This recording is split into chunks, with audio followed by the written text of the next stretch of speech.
The moment my life truly ended wasn't when I heard the doctor's solemn voice over the phone telling me my husband was gone.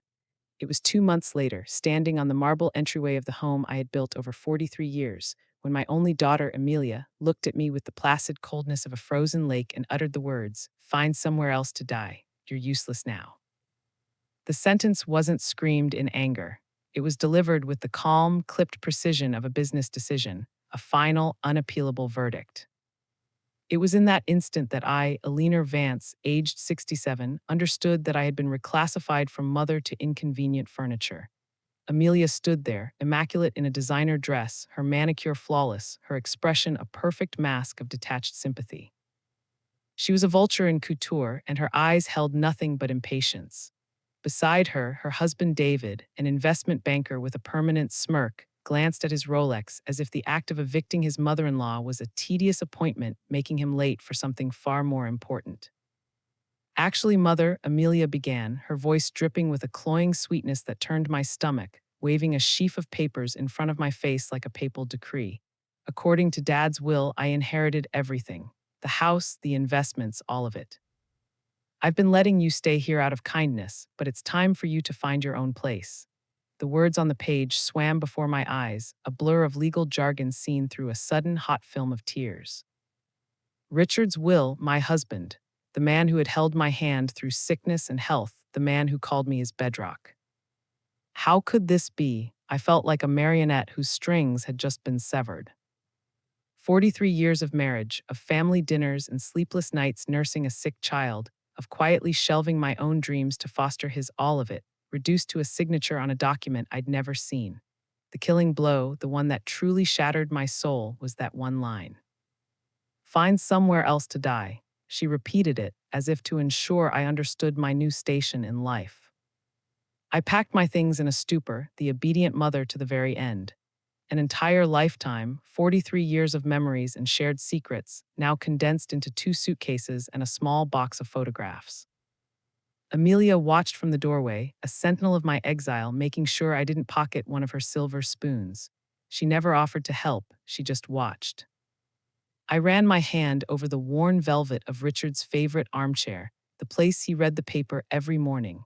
I glanced at the garden where I had planted our first rose bush together. Every corner of this house held a piece of my soul, and now I was being flayed alive, stripped of it all. As David loaded my suitcases into their BMW with the brisk efficiency of someone handling garbage, I felt nothing but a cold, cavernous void. In the space of an afternoon, I had gone from grieving widow to homeless senior. As they drove away, I watched my house, Richard's house, Amelia's house now, disappear in the rearview mirror. A terrible, silent promise began to form in the wreckage of my heart. This was not the end. Sometimes the pawn becomes the queen. And my darling daughter was about to learn the rules of a game she never knew I could play. To understand how Amelia could execute such a cold-blooded coup, you have to understand the kingdom my husband, Richard Vance, had built. Our marriage of 43 years was less a partnership and more a monarchy, and Richard was its undisputed king. He was a formidable man, brilliant and ambitious, with a gravitational pull that drew people into his orbit and held them there. He loved me, I believe, in his own way.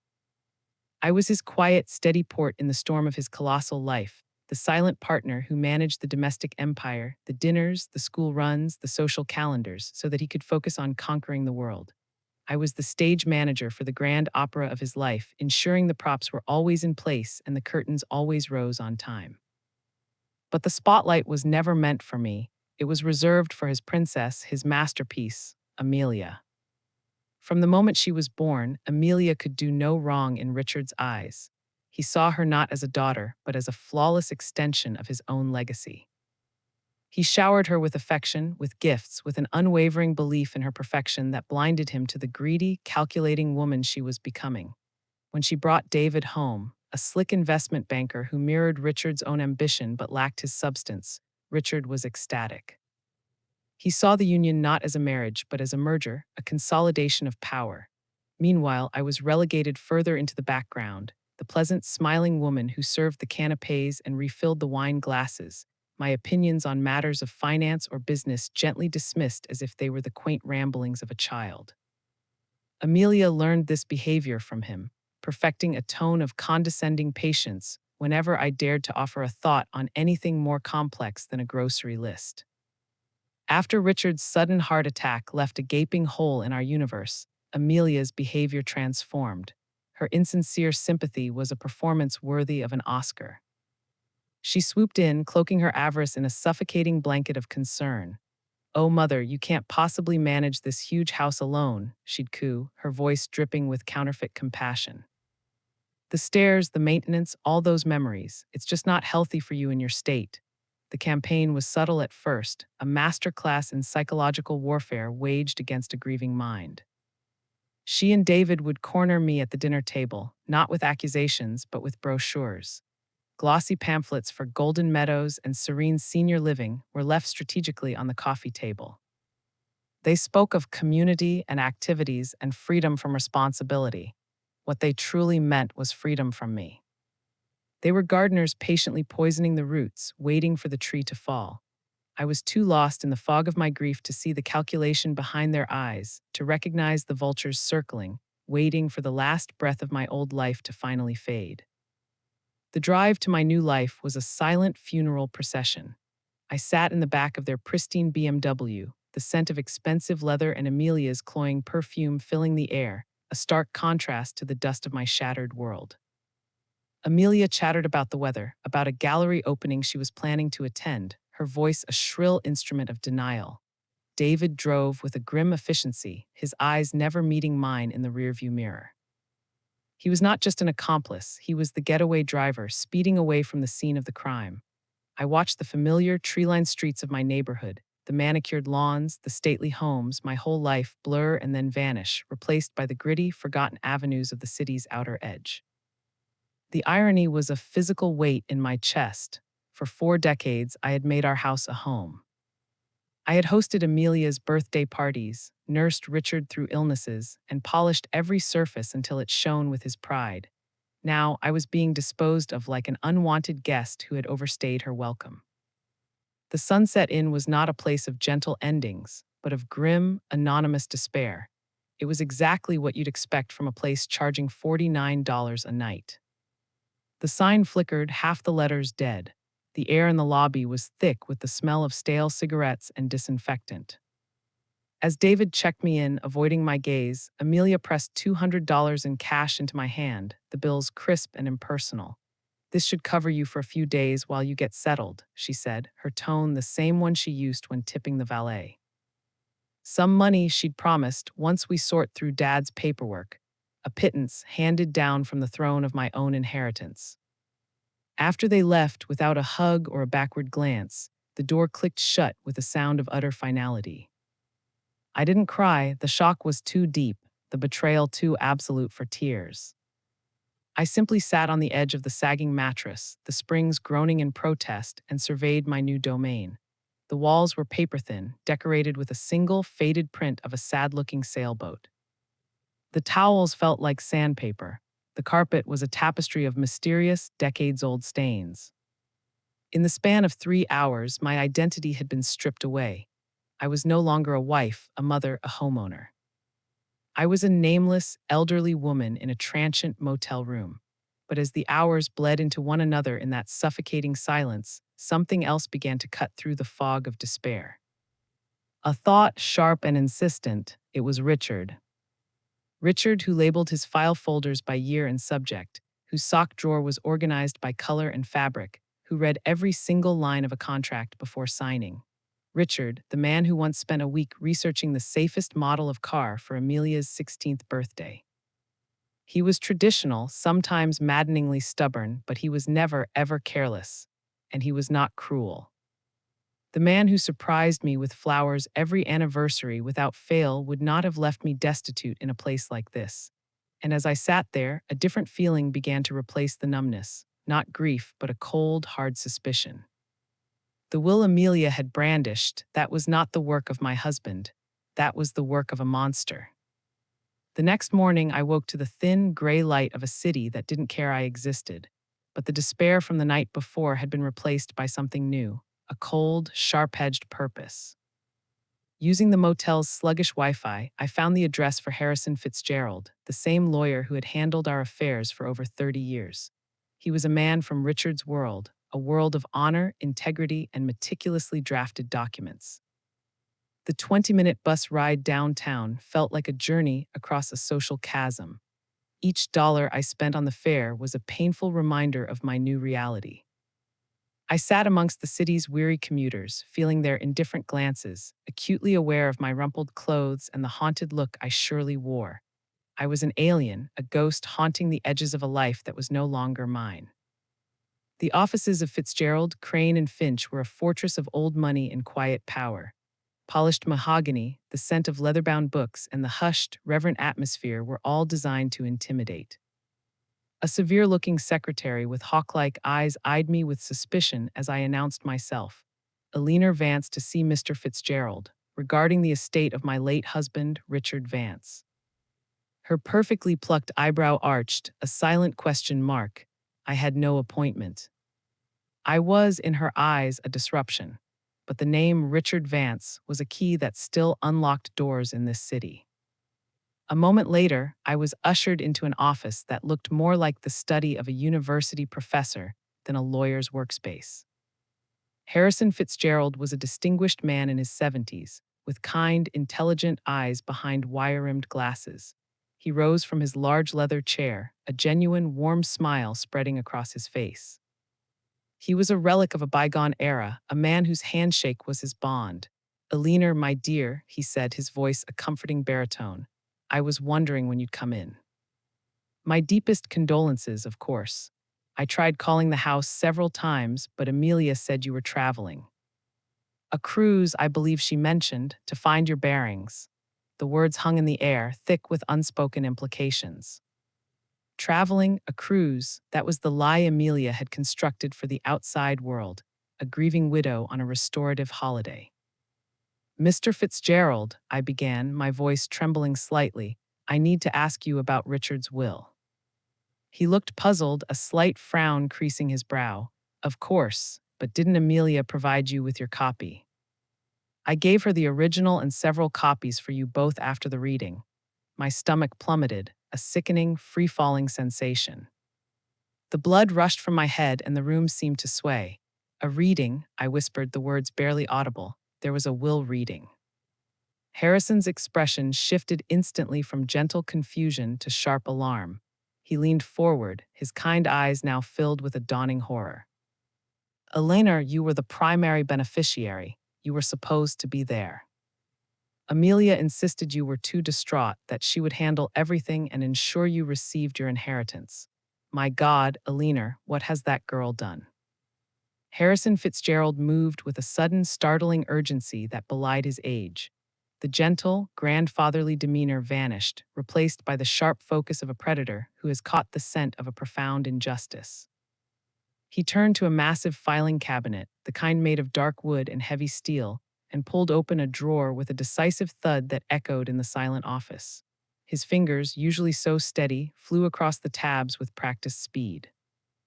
"Impossible," he muttered, more to himself than to me. "Completely impossible." Richard was explicit. He retrieved a thick navy blue folder bound with a red ribbon, bearing a single stark label, VANCE, Richard J. Last WILL and Testament. He placed it on the polished expanse of his desk with the reverence of a priest handling a sacred text. His movements became deliberate as he untied the ribbon and opened the folder. He pulled out a heavy, cream-colored document. Even from across the desk, I recognized the familiar, confident slash of my husband's signature at the bottom, witnessed and notarized. This was real, this was truth. My own signature was there as well, from a day years ago when Richard had sat me down to go over his wishes, a day I had long since filed away. Harrison cleared his throat, his eyes scanning the first page before locking onto mine, his expression now a mixture of grim confirmation and profound pity. "Eleanor," he said, his voice low and steady, "let us put an end to this madness. Let me read you what your husband, my friend, actually decreed." He began to read, and with every word, the cheap, squalid walls of the Sunset Inn began to crumble, replaced by the unshakable foundation of my husband's true intentions. I, Richard James Vance, being of sound mind and body, do hereby bequeath to my beloved wife, Eleanor Ann Vance, the following. Harrison paused, looking at me over the rim of his glasses to ensure I was ready. I nodded, my hands clutching the arms of the chair. He continued, his voice ringing with legal finality. Item 1. Our primary residence at 847 Oakwood Drive, including all furnishings, art, and personal effects contained therein. The house, my home, it was mine. Tears began to well in my eyes, but these were not tears of grief. They were tears of vindication. Item 2, Harrison went on, his voice gaining strength. I leave her 70% of all my liquid financial assets, including all investments, stocks, bonds, and bank accounts, which at the time of this writing total approximately $23 million. The number hung in the air, an impossible celestial figure. $23 million. My head started to spin, a dizzying vertigo of shock and disbelief. The world tilted, and the only solid thing in it was the unwavering gaze of the elderly lawyer who had just handed me back my life. I was still reeling from the number 23 million, a sum so vast it felt like a fiction. My mind was a whirlwind, trying to reconcile the squalor of the Sunset Inn with the reality of this staggering fortune. But Harrison held up a hand, his expression indicating that the true masterstroke was yet to come.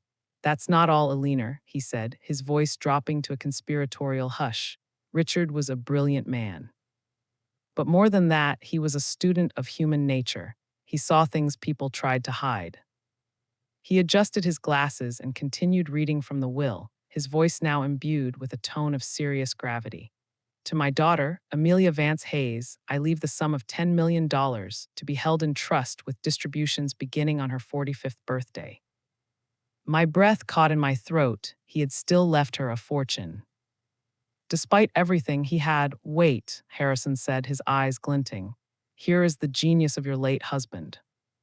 The clause is contingent. Listen carefully. He read the next sentence slowly, each word a perfectly crafted cog in a devastating machine. Contingent upon her unwavering and demonstrable commitment to the welfare of her mother following my death.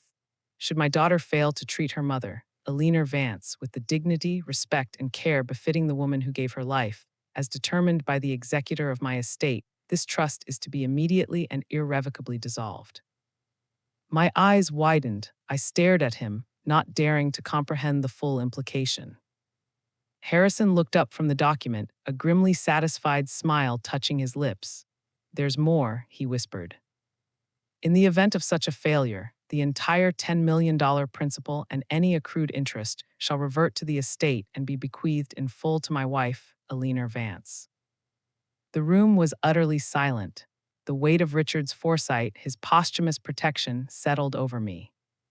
He had known, all those years, when Amelia would dismiss my opinions with a wave of her hand, when she would speak to me with that infuriating, condescending tone as if I were a slow-witted child. Richard had been watching. He had seen the rod of entitlement deep within his perfect princess, and he had laid a perfect, inescapable trap. Mr. Fitzgerald, I whispered, my voice thick with emotion. Amelia told me I inherited nothing. She threw me out of my own home. She gave me $200 and suggested I find a senior facility to die in. The elderly lawyer's face flushed with a righteous anger. Then she has made a fatal error in judgment, Eleanor. Your daughter just cost herself $10 million. He leaned back in his chair, the full, beautiful, and terrible reality of the situation finally dawning on us both. You are not inheriting $23 million, my dear. He made a quick calculation on a notepad. You are inheriting $33 million plus the house. You are inheriting everything. For the first time since Richard's death, I felt a genuine smile spread across my face. It wasn't a smile of happiness, but of pure, unadulterated, and righteous irony. Amelia, in her ravenous greed, had not only tried to steal my inheritance, she had inadvertently handed me her own. The poetry of it was so perfect, it was almost comical. I looked at Harrison, the dizzying shock finally giving way to a sharp, crystalline focus. What do I do now? I asked, my voice no longer the trembling whisper of a victim, but the steady inquiry of a woman holding all the cards. Harrison's own smile was wide and predatory. The kindly old lawyer was gone, and in his place sat a seasoned warrior who was relishing the coming battle. "Now, my dear Alina," he said, his eyes sparkling with delight, "we begin what I like to call Operation Justice." His office, that quiet sanctuary of leather and law, was instantly transformed into a command center. Harrison was a general launching a multi-front assault. First, he declared, picking up his phone, "We call the police. What Amelia and her husband have done is not a simple family squabble. This is elder abuse, conspiracy, and felony fraud. We will file a report immediately. I have a contact, a Detective Rodriguez, who specializes in financial crimes. She will be very interested in this." As he spoke, I thought of Amelia in my house, my real house, probably walking through the rooms with contractors, pointing at walls she wanted demolished, picking out expensive fabrics with money she believed was hers. I pictured David, sitting in his glass-walled office, calculating how this new influx of capital would elevate his portfolio. They were living in a fantasy, and we were about to provide a brutal reality check. "Can she fight this?" I asked, a flicker of the old fear returning. "With what money?" Harrison chuckled, a dry, rustling sound. "She's about to discover that every account she thought she controlled now requires your signature. Every investment, every bank account, every asset, right down to the country club membership, will be frozen pending a fraud investigation.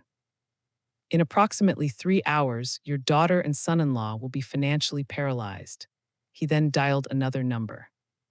"Next, the banks. I'll speak to the VPs directly. We'll lock down every last cent." He paused and looked at me, a new thought occurring to him. "And we will need a forensic investigator to trace the forged documents. I suspect your son-in-law's fingerprints are all over this. People like him always get sloppy when they think their opponent is weak." The gears of retribution were turning, silent and powerful. The entire world Amelia and David had built for themselves over the last few hours was about to implode, and they had no idea the fuse had already been lit. 3,000 miles away, Amelia Vance Hayes was having a wonderful day.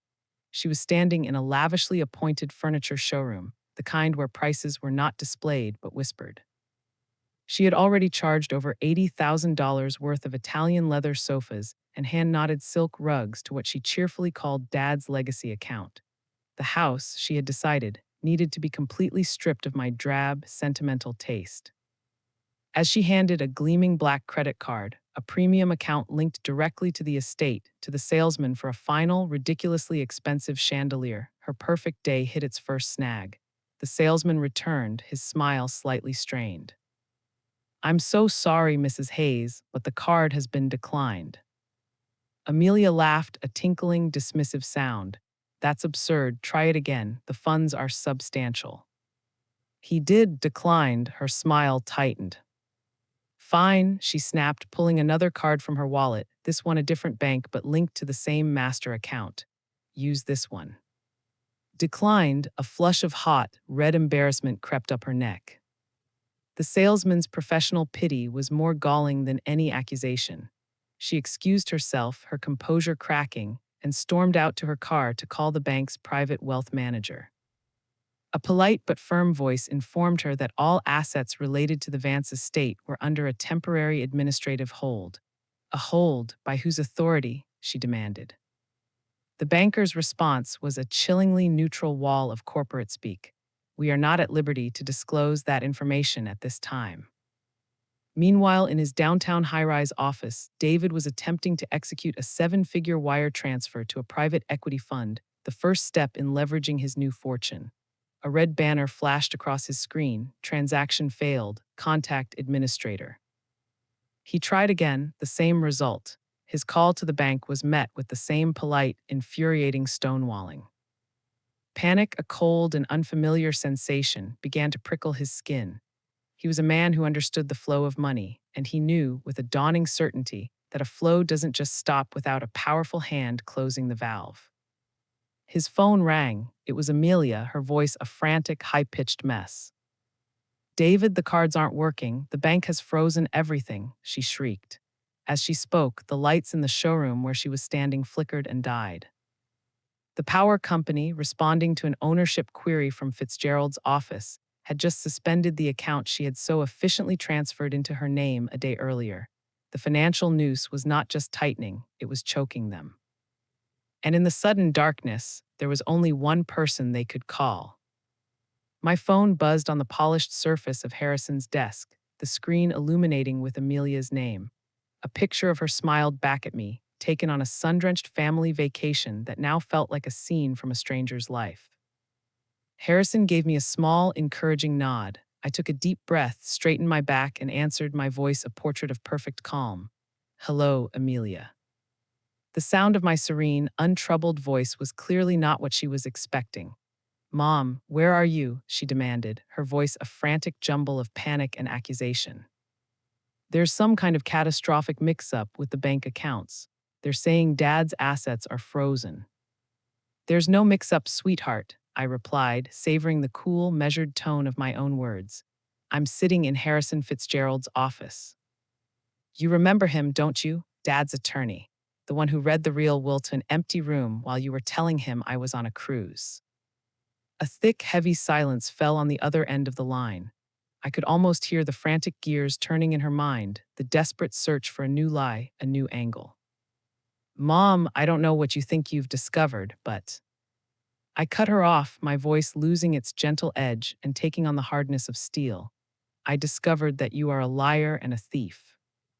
I also discovered that your father was a much, much smarter man than either of us gave him credit for." Her tone shifted immediately to one of wounded condescension, the classic maneuver. "You don't understand. I was protecting you. The complexity of managing all that money, the investments, you've never had to deal with that." The audacity was breathtaking. Even now, caught red-handed, she was trying to frame her crime as a kindness. "Oh, I understand perfectly," I said, my voice dangerously quiet. "You forged legal documents, committed multiple felonies, and threw your 67-year-old mother out of her own house because you thought I was too old, too grieving, and too stupid to notice." "Mom, you're confused," she insisted, her voice rising with desperation. "The grief has been overwhelming, and someone is obviously taking advantage of your emotional state." It was then that I decided to deliver the killing blow. "Amelia, dear, let me clarify something for you. Not only did your father leave you nothing in the end, but your actual inheritance, the $10 million he set aside for you in a trust, is now mine as well, thanks to a lovely little clause he included about treating me with dignity and respect. A clause you in your greed completely ignored."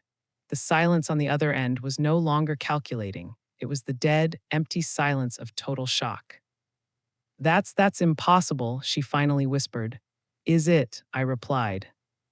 "Well, Detective Rodriguez is sitting right here, preparing the fraud charges. Perhaps you can discuss the impossibility of it all with her." Amelia didn't have to wait long to discuss the matter with Detective Rodriguez. The wheels of justice, once set in motion, turned with surprising speed. That evening at precisely 8:30 p.m., Amelia and David were seated at a prime table at Jean George's, a Michelin-starred restaurant where the city's elite gathered to be seen. They were celebrating, toasting their new life with vintage champagne, blissfully unaware that their world was a house of cards in a hurricane. Amelia, having regained some of her composure, was likely spinning a narrative of a confused, grieving mother being manipulated by a senile lawyer, a temporary inconvenience she and David would soon smooth over. It was in the middle of her laughing rebuttal of the day's events that Detective Rodriguez, flanked by two uniformed officers, approached their table. The effect was instantaneous. A hush fell over the immediate vicinity. Forks paused halfway to mouths. The quiet, professional demeanor of the officers was more chilling than any overt aggression. "Amelia Hayes," Detective Rodriguez asked, her voice calm and clear, cutting through the restaurant's opulent hum. Amelia's smile froze, then crumbled. She tried to deploy her usual weapons: charm, status, indignation. "I beg your pardon, do you have any idea who we are?" But these were weapons that had no effect on the detective. When the handcuffs produced a soft, metallic click in the hushed room, Amelia finally broke. She shrieked about false arrest, about lawsuits, about powerful friends, her carefully constructed facade shattering into 1,000 pieces of raw, ugly panic.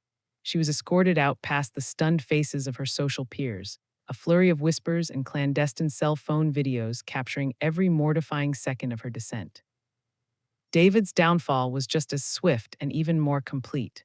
The next morning, as he stood before a projection screen in a glass-walled boardroom, commanding a room full of anxious investors, two detectives entered with the quiet authority of grim reapers. They waited patiently for him to finish his sentence about maximizing asset potential before placing him under arrest in front of his entire team. The forensic accountants, as Harrison had predicted, had worked through the night. They had not only traced the forged will to a specialty printing house David's firm used, but they had also uncovered a much deeper rot. It turned out my son-in-law had a long and storied history of creating fraudulent investment prospectuses. The scheme to steal my inheritance wasn't his first crime, it was merely his most arrogant. In their haste to defraud a woman they saw as a helpless old fool, they had exposed a whole empire of deceit. They had not just lost a fortune, they had lost everything. Returning to 847 Oakwood Drive was not like coming home. It was like conquering a foreign land that had once, long ago, belonged to you. The key felt different in my hand, the heavy oak door swinging open not just to a house, but to the rest of my life. The air inside was stale with the lingering scent of Amelia's expensive perfume, an alien fragrance that had attempted to mask the familiar, comforting notes of lemon oil and old books that I associated with home. It was the scent of an invasion, and I was the Liberation Army. My first act was to walk through the house and throw open every window, a symbolic and literal airing out of the betrayal that had transpired within these walls. My final destination was the master bedroom, the sanctuary I had shared with Richard for 43 years. I had been sleeping in the guest room since his death, unable to face the emptiness of our bed. Amelia apparently had no such compunctions. She had moved her things in with breathtaking speed. The space was chaos. Her designer clothes, a vibrant and vulgar explosion of silk and cashmere, were spilling from the closets I had so carefully organized with Richard's suits. Dozens of shoes were scattered across the floor like fallen soldiers. The dressing table where I kept my simple moisturizers and a single bottle of perfume was now cluttered with an arsenal of expensive cosmetics and anti-aging serums. It was a complete violation, an erasure of my memory and my presence. I didn't get angry, I got efficient. I found a box of thick black garbage bags in the pantry, and with a calm and deliberate resolve, I began the purge. I packed away every dress, every shoe, every bottle of overpriced lotion. I handled the luxurious fabrics with the detached care of a mortician, folding them neatly before placing them into their plastic shrouds. I was not just packing up her belongings, I was performing an exorcism, cleansing the room of her entitled, grasping spirit. When I was finished, 6 large bags sat by the front door like offerings. I left them on the porch for her to collect whenever she made bail. That night, for the first time in months, I slept in my own bed. The house felt different, not because Richard was gone, but because I was finally, truly there. For decades, I had maintained it as his sanctuary, designed around his preferences, his needs. Now, looking around with clear eyes, I realized how little of myself had ever been reflected in these rooms. That was about to change. I was no longer the curator of Richard's museum. I was the architect of my own life. In a city of this size, the arrest of a prominent investment banker and his socialite wife for defrauding his own elderly mother-in-law was not just news. It was blood in the water for the media sharks. As Harrison had warned me it would, my phone began to ring. The first few were calls from numbers I didn't recognize, which I let go to the newly set up voicemail, but one was persistent. A local number that called 3 times in the space of an hour. On the 4th try, driven by a reluctant curiosity, I answered. Mrs. Vance, this is Janet Cooper from Channel 7 News. We understand you're the victim in a significant elder fraud case involving your daughter. Would you be willing to share your story? My first instinct was to say no, a cold, visceral refusal. I had just won my private war, reclaimed my home, and secured my future. The thought of inviting the chaos of television crews and the judgment of a million strangers into my life was repulsive. I wanted peace. I wanted to lock the doors, draw the curtains, and simply be. Miss Cooper, I appreciate your interest, I said, my voice polite but firm, but I'm not ready to make any public statements. This is a private family matter. I was about to hang up, but her next words stopped me cold.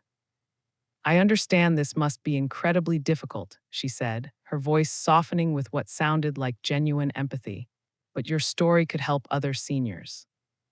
How many other men and women your age are being quietly manipulated by their own children, made to feel confused or incompetent? They don't have a $33 million will to save them, Mrs. Vance. They suffer in silence and lose everything. You're not just a victim, you're a survivor. Your story could be a warning sign, a lifeline. She had a point, a powerful, undeniable point. My mind flashed back to the Sunset Inn, to that feeling of absolute, crushing powerlessness. What if my story could prevent even one other person from ending up in a room like that? The battle I had just fought suddenly felt much bigger than just me. It wasn't about revenge anymore, it was about justice in a much broader sense. If I were to consider this, I asked, the strategic part of my brain taking over, would I have control over how the story is presented? This won't be a sensationalist spectacle. Absolutely, Janet promised. We could arrange a formal sit-down interview. You would have approval over the final edit. This would be your story in your words. I thought about Amelia, sitting in a jail cell, likely still clinging to the belief that this was all a misunderstanding she could charm her way out of. Perhaps it was time to control the narrative, not just legally, but publicly. Let me get back to you, Miss Cooper, I said, my voice no longer that of a reluctant victim, but of a woman considering her next strategic move. I might have quite a story to tell. The doorbell rang at 7 a.m. sharp, a shrill, insistent sound that sliced through the morning calm. Through the window, I could see her, Amelia. She had somehow made bail. She stood on my front porch, a ghost of her former self. The designer suit she must have been arrested in was rumpled and stained. Her perfect blonde hair was a tangled mess, and her mascara had left black tracks down her pale, haggard cheeks. She looked like she had aged a decade overnight. I opened the door but blocked the entrance with my body, turning the threshold into a barricade. She would not set foot in this house again. Mom, please, she whispered, her voice raw. We need to talk. We talked yesterday, I replied, my voice devoid of any warmth. You told me to find somewhere to die. I found somewhere to live instead. Her eyes, red-rimmed and desperate, filled with tears. I made mistakes, terrible mistakes, but I'm still your daughter. The words were meant to be a key, a trigger for a lifetime of maternal obligation, but the lock had been changed. My daughter, I said slowly, was a little girl who held my hand in the park. You are the woman who tried to steal her mother's home. You are a stranger to me. She tried the old excuses, the tired justifications falling from her lips with the weight of desperation. She was protecting me, she was trying to preserve the legacy. She never meant for it to go this far.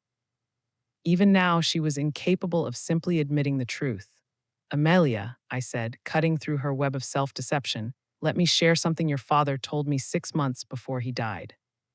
He said he was worried about your sense of entitlement and how you treated people you considered beneath you, including, at times, me.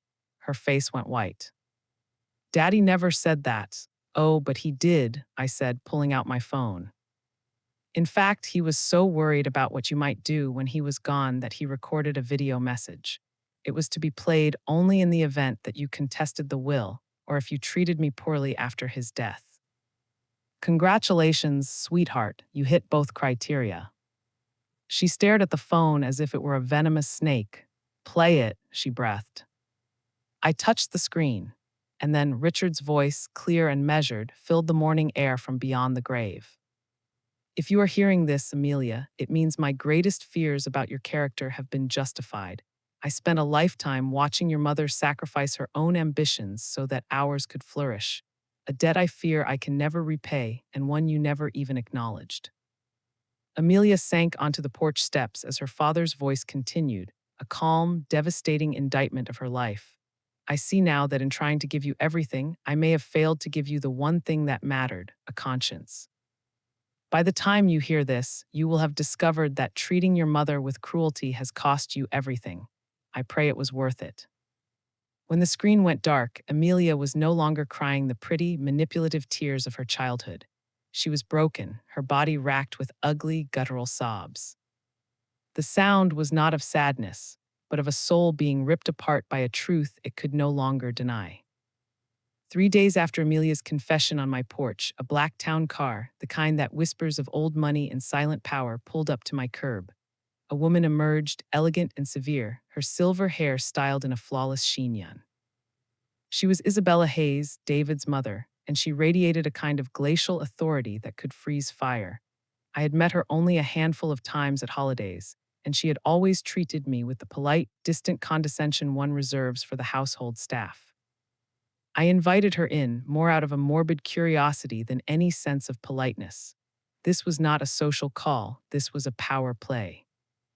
She settled into one of my armchairs as if she were a queen granting an audience, her posture ramrod straight, her Chanel suit a silent testament to her station. "Eleanor," she began, dispensing with any pleasantries, "we need to discuss this unfortunate situation rationally."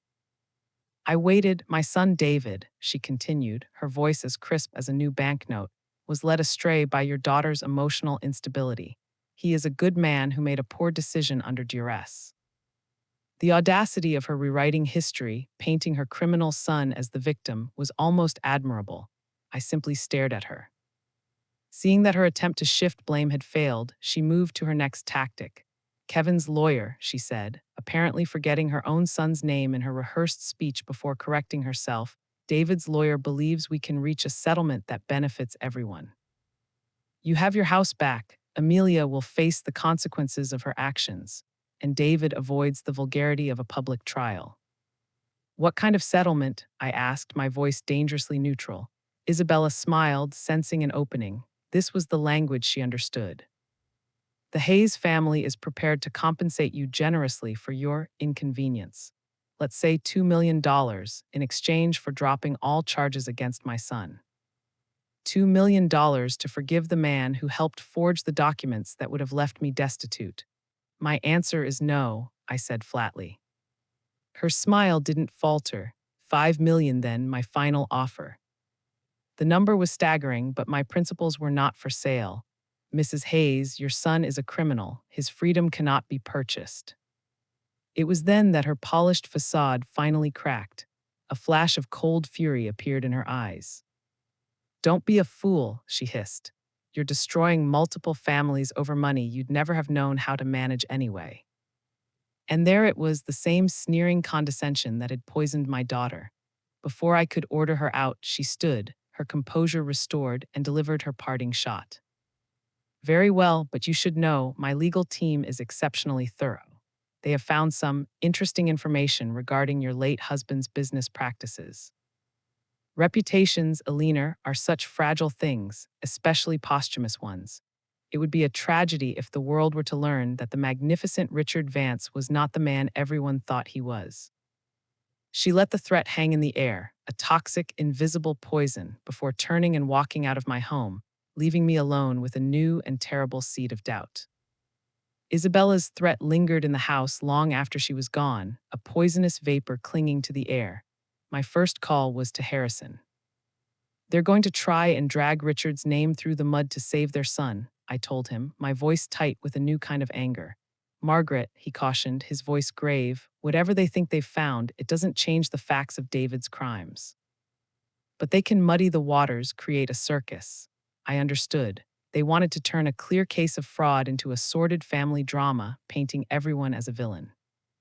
"I won't let them control the narrative, Harrison," I said, a firm resolve hardening in my chest. "I need to know what they know. I'd rather face the truth, no matter how ugly, than be blindsided by a lie in a courtroom." That evening, I did something I hadn't done since Richard died. I entered his study, a room that had always been his exclusive domain, a sanctuary of mahogany and cigar smoke that I had rarely entered without an invitation. But it was my study now. Armed with a pot of coffee and a grim determination, I began to open the filing cabinets. As I'd always known, Richard was meticulously organized, every document dated and categorized. But as I dug deeper, past the legitimate deals and familiar partnerships, I began finding files tucked away, marked with cryptic codes. Inside were records of payments to shell companies, consulting fees that seemed astronomically high for the vague services listed, and partnerships with firms that seemed to exist only on paper. By midnight, I was surrounded by a paper trail that led nowhere and everywhere at once. I was in over my head. The next morning, the private investigator Harrison had recommended arrived. Carol Chen was a woman in her 40s, with sharp eyes that seemed to see everything and a no-nonsense demeanor that I found instantly reassuring. She was a woman who spoke the language of numbers, and she was fluent in the dialects of deceit. For 6 hours, she worked in silence in the study, photographing documents, her laptop clicking away as she cross-referenced names and account numbers. Finally, she turned to me, her expression grim. "Mrs. Vance," she said, her voice devoid of emotion, "I need you to prepare yourself." She laid out a series of documents on the large oak desk. Your husband was a brilliant man. On the surface, his consulting firm was a model of success. But underneath, he was running one of the most sophisticated money laundering operations I have ever seen. The words hit me with the force of a physical blow. "That's impossible. I'm sorry," she said, her voice softening slightly, "but the evidence is overwhelming." For at least the last 12 years, he was washing money for organized crime families, using his legitimate business as a front. I stared at the papers, invoices for services never rendered, contracts with phantom companies, payment schedules that Carol explained corresponded with known criminal activities. The beautiful life Richard had built, the legacy he had left, the very inheritance I had just fought to reclaim, it was all built on a foundation of lies and blood money. The room, which moments before had been the site of my empowerment, now felt like a tomb, filled with the ghosts of my husband's deceptions. "Mrs. Vance," Carol said, her voice pulling me from my horrified trance, "there's more. The specific accounts your husband earmarked for Amelia's trust, the money trail is direct. Those funds are unequivocally dirty. If the FBI discovers this, they will seize the entire estate as proceeds of criminal activity. Everything, the house, the investments, all of it." She paused, a look of dawning comprehension on her face. An investment banker of David's caliber would have recognized these patterns in a heartbeat. This isn't just something they stumbled upon, they knew. This was their leverage all along. The smug confidence of Isabella Hayes suddenly made perfect, sickening sense. They weren't trying to buy me off with $5 million, they were warning me. As if on cue, my phone rang. It was Amelia. But the voice that greeted me was not the broken, sobbing mess from my porch. It was a voice I hadn't heard before, cool, confident, and utterly devoid of emotion. It was the voice of someone who had just won the war. "Mom," she said, "we need to meet. There are things you need to know about Daddy that change everything." "I already know, Amelia," I said, my own voice flat and tired. "I know about the money laundering." A beat of silence, then a small, chillingly satisfied hum. "Good," she said. "Then you understand that our situation has been renegotiated." She laid out the plan with the detached precision of a corporate strategist. It was brilliant in its sociopathic simplicity. David's lawyers had already opened a back channel to the FBI. They would position David as a whistleblower, a concerned son-in-law who had uncovered his late father-in-law's vast criminal enterprise. In exchange for David's full cooperation in providing the FBI with information about Daddy's network, Amelia explained, he receives full immunity. The fraud charges against me are superseded and disappear. We all walk away from this mess. "And me?" I asked, dreading the answer. "What do I get in this new arrangement?" "You get to be practical," she replied, the condescension back in full force. "The alternative is losing everything and potentially facing charges yourself for benefiting from criminal proceeds. We, on the other hand, are offering you a deal. You get to keep the house and $5 million, laundered clean through the government's cooperation agreement. The rest of the money is seized, of course, but you'll be safe. It's the best possible outcome from a terrible situation." I felt the trap closing around me. They were using my husband's crimes to erase their own, asking me to become their willing accomplice in exchange for a handful of silver. "The FBI needs an answer by tomorrow morning, Mom," she finished, her voice hardening. "The clock is ticking." After the call ended, I sat in the darkness of Richard's study, surrounded by the architecture of his double life, 43 years of marriage to a stranger. A daughter who had inherited not just his money, but his talent for deception. They had backed me into a corner, presenting me with an impossible choice: become their accomplice and live on tainted scraps, or lose everything in a blaze of public disgrace. They saw it as a simple business decision. They assumed I would choose the practical path, the path of quiet surrender. But they had made one crucial, fatal miscalculation. They had underestimated the woman I had become in the fires of their betrayal. I picked up the phone and dialed the one person I knew I could trust. "Carol," I said when she answered, my voice a low, steady flame. "How quickly can you get me a meeting with the FBI? I have a story to tell them, and I think they're going to find it very interesting." Less than 24 hours later, I was in a secure conference room in a federal building, a place so sterile and anonymous it felt like it existed outside of normal life.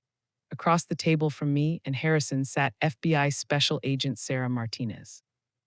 She was exactly what central casting would order for a federal investigator: serious, intelligent, with sharp, assessing eyes that seemed to miss nothing.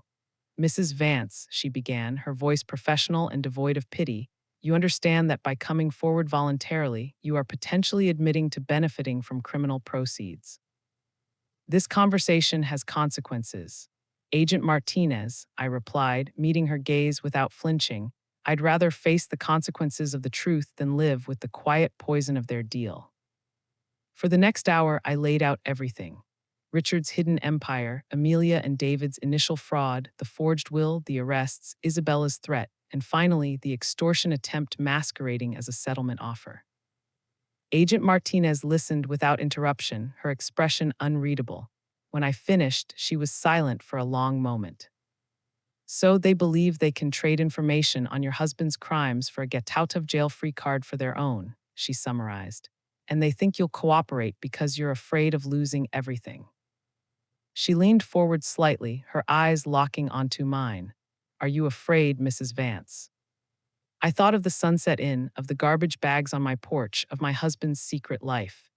"Agent Martinez," I said, my voice resonating with a clarity that surprised even me, 2 weeks ago, I was a grieving widow who had been told to go find a place to die. For 43 years, I was a ghost in my own life.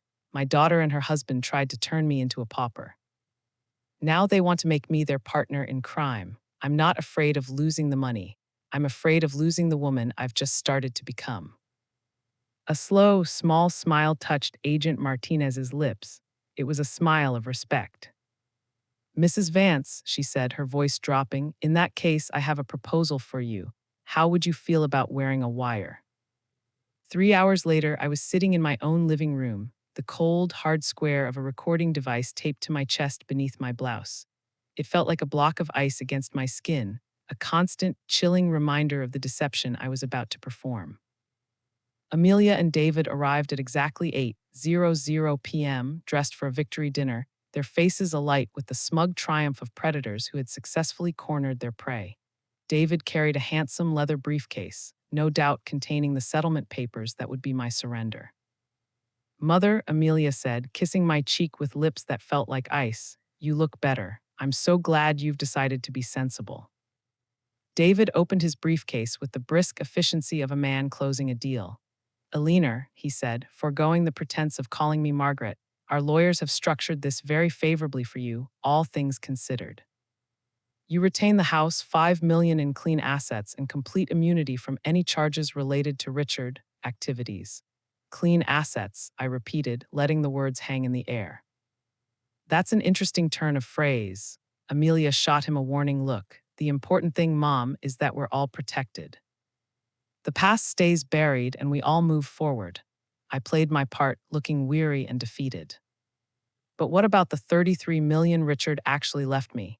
I asked, my voice a convincing imitation of a confused old woman.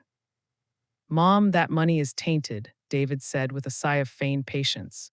"It's gone. Taking 5 million is the best possible outcome. We are saving you."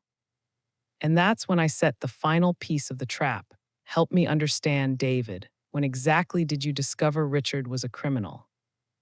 Was it before or after you helped Amelia forge a will to steal my inheritance? They exchanged a panicked glance. I don't think that's relevant, David stammered. Oh, I think it's very relevant, I said, my voice suddenly clear and strong. Because this all seems remarkably well planned. The forged will, the discovery of the dirty money, the perfectly timed approach to the FBI. Almost as if you've been planning this for months. That's ridiculous, Amelia snapped. Is it? I asked, leaning forward. Agent Martinez finds it quite plausible. The color drained from both their faces. Agent Martinez, David whispered. At that exact moment, the front and back doors of the living room opened simultaneously. Agent Martinez entered from the hall, flanked by two other agents, their presence instantly sucking all the air out of the room. Amelia Hayes and David Hayes, Agent Martinez announced, her voice echoing in the sudden, dead silence. You're under arrest for conspiracy to commit wire fraud and attempted extortion of a federal witness. As the agents cuffed them, David made one last, desperate play. Alina, you don't understand what you've done, he hissed. There are people connected to Richard's business who won't appreciate this federal attention. You've put yourself in danger. Agent Martinez paused and turned. Actually, Mr. Hayes, she said calmly, the only people in danger are the members of the Torino crime family, who are being arrested in coordinated raids as we speak, thanks to 12 years of evidence provided by our informant. She looked directly at me, a glimmer of admiration in her eyes. Your late husband, Richard Vance. The world tilted on its axis for the second and final time. Richard wasn't a criminal, he was a hero. The $33 million wasn't the proceeds of crime, Alina, Agent Martinez continued, as my daughter and son-in-law stared in slack-jawed horror. It was his legitimate, federally sanctioned payment for 12 years of dangerous, deep-cover cooperation. It's all yours, and it's all clean. 6 months later, the morning sun streamed through the large new windows of what used to be Richard's study. The scent of mahogany and old paper was gone, replaced by the clean, bright smell of turpentine and oil paints. The room was now my art studio, a vibrant, light-filled space where I was rediscovering the woman I had been before I became Mrs. Richard Vance. My financial advisor, a brilliant young woman named Sarah Chen, found me there, putting the finishing touches on a self-portrait. The woman on the canvas looked back at me with eyes I was only just getting to know. They were clear, unafraid, and unapologetically powerful. The past 6 months had been a whirlwind of legal proceedings and personal reinvention. Amelia and David were each serving 18-month sentences in a federal prison. As predicted, my story had become a media sensation, culminating in a documentary deal with Netflix.